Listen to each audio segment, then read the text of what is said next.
Some books inspire, some books teach, but a few books make us stop and ask a difficult question: would I remain faithful if following Christ cost me everything?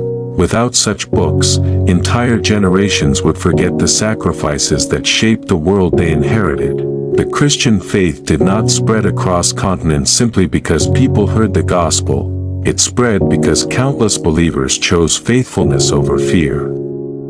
Some preached in secret, some worshipped in caves. Some translated the scriptures knowing it would cost them their lives. Others stood before kings, judges, emperors, and angry crowds with only two choices before them: deny Jesus Christ or die. Many chose death. Their names could have disappeared into history. Their voices could have been silenced forever. Their stories could have been buried beneath the ashes of persecution. But one man believed the church should never forget the price others had paid to preserve the gospel. Armed with little more than a passion for truth, years of painstaking research, and unwavering conviction, he devoted his life to collecting the testimonies of Christian martyrs from the earliest days of the church through the upheavals of the Protestant Reformation.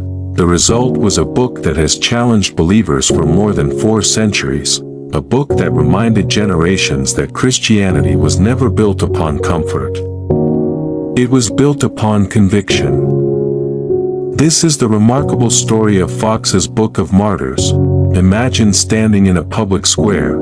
Hands are tied, wood is stacked around your feet, the smell of smoke fills the air, the crowd gathers, some mock, some watch in silence, others quietly pray. A royal official steps forward with one final offer: renounce Jesus Christ, and you may go free.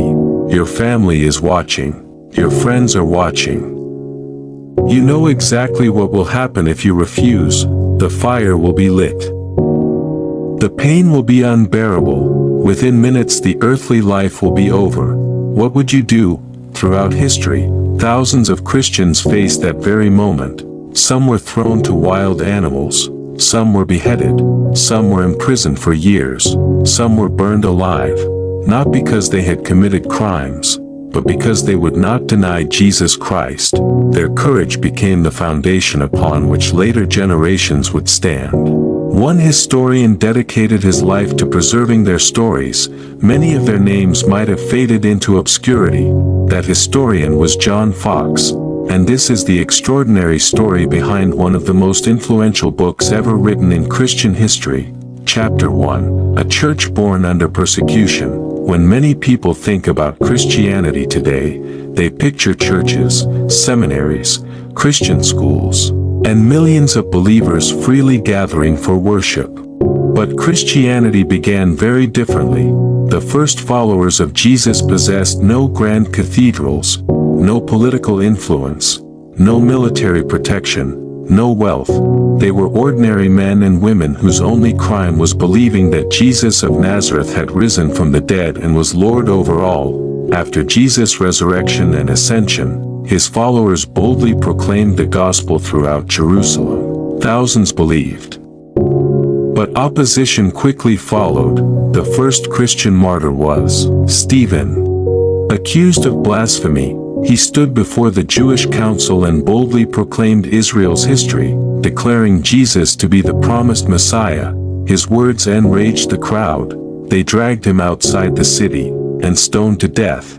As the rock struck his body, he uttered words remarkably similar to those of Jesus on the cross. Lord, do not hold this sin against them. Watching nearby was a young Pharisee named Saul. Years later, that same Saul would become the Apostle Paul. After encountering the risen Christ on the road to Damascus, the blood of Stephen became the first of countless sacrifices that would shape Christian history.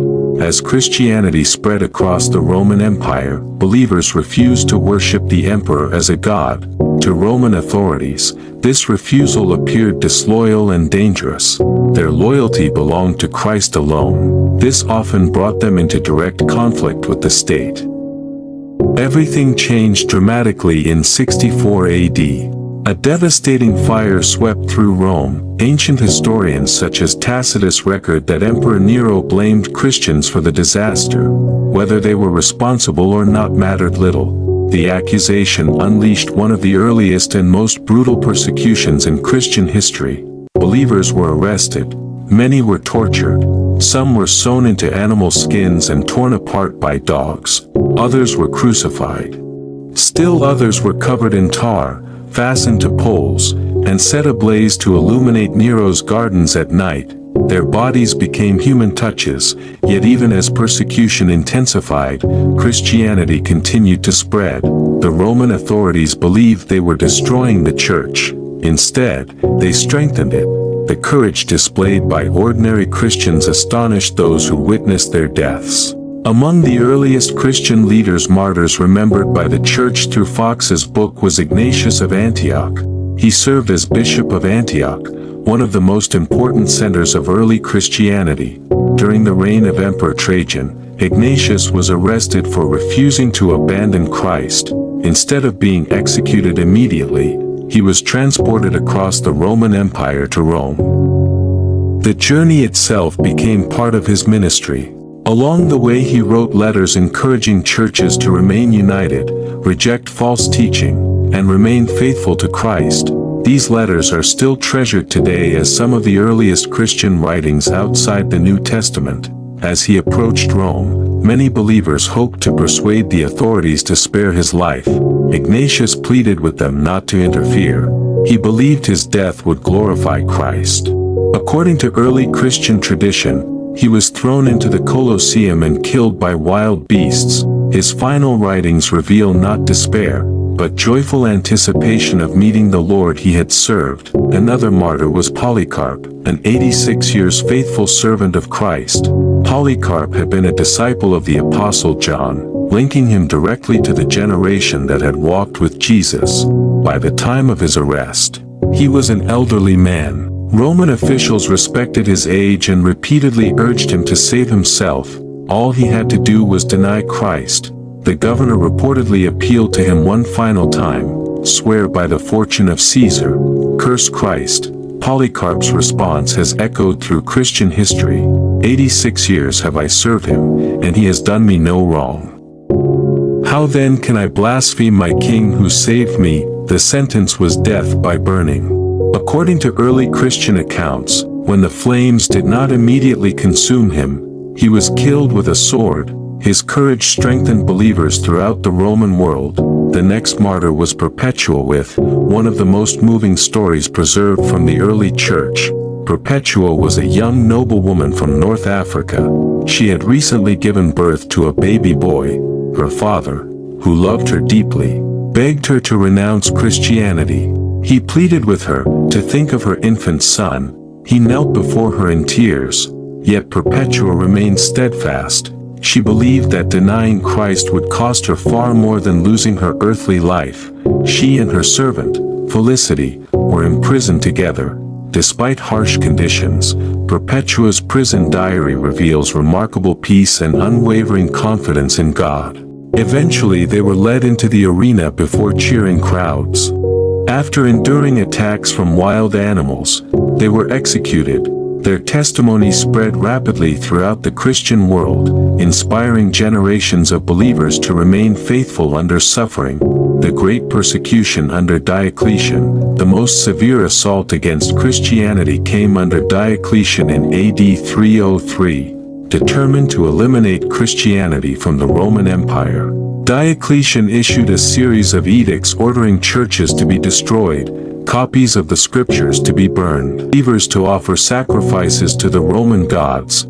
Those who refused often faced imprisonment, torture, or death. Many Christians were forced to choose between preserving their lives and remaining faithful to Christ.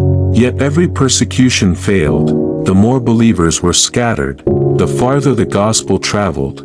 The more Christians were imprisoned, the more boldly others preached. The more martyrs died, the more observers asked, what kind of faith gives people such courage?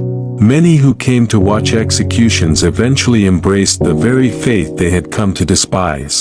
Centuries later, The early Christian writer Tertullian would summarize this astonishing reality with a phrase that echoed through history: "The blood of the martyrs is the seed of the church." Why their stories mattered: most of these men and women left behind no books, no wealth, no monuments. Many died anonymously. If no one recorded their sacrifices, future generations might never know what they endured for the sake of Christ. John Foxe would understand something profoundly important. The church does not preserve the stories of martyrs because it glorifies suffering. It preserves them because they reveal the immeasurable worth of Jesus Christ to those who refused to abandon him, even when death stood before them. This is put together by Zion Models. Subscribe for more awakening stories.